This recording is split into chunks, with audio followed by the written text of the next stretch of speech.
प्यारे बच्चों, कक्षा 10वीं गणित अध्याय 15 क्षेत्र मिति से 1 नंबर का प्रश्न इस आकृति से संबंधित अवश्य आता है 100%।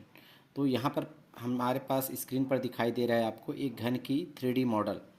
इसमें से प्रश्न पूछा जाता है आकाशीय विकर्ण की संख्या क्या होती है। आकाश यानी हवा में, यानी कि यहाँ पर जो आकृति जो दिखाई दे रहा है उसके अंदर विकर्ण खींचेंगे। विकर्ण का मतलब होता है एक कोने को दूसरे कोने से मिलाना।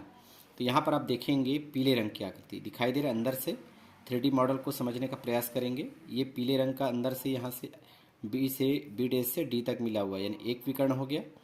ऊपर से देखेंगे यहाँ पर नीचे की ओर काले रंग से दिखाई दे रहा है, ये 2 हो गया। एक और विकर्ण दिखाई दे रहा है, इस ऊपर से लेकर एक नीचे तक तीसरा विकर्ण हो गया। और ये जो लाल रंग से दिखाई दे रहा है वो चौथा विकर्ण। तो आपको 4 लाइनें अंदर की ओर दिखाई दे रही थी, यानी आकाशीय विकर्ण की संख्या कितनी हो जाएगी? 4। इसे ध्यान में आप रखेंगे। तो यहाँ पर हम लिख सकते हैं घन के आकाशीय विकर्ण की संख्या, उत्तर जब लिखेंगे तो 4। ये परीक्षा में एग्जाम में पूछा जा चुका है। घन के पृष्ठीय विकर्ण, पृष्ठीय विकर्ण का मतलब होता है पृष्ठ पर कितने विकर्ण बनेंगे। जैसे हम एक अगला मॉडल देखेंगे, ये वाला, इसके 6 फलक होते हैं, इससे परिचित होंगे। एक पृष्ठ पर देखेंगे यहाँ पर, है ना, इस कोने से इस कोने तक मिलाएंगे, एक विकर्ण होगा और ये दूसरा विकर्ण होगा।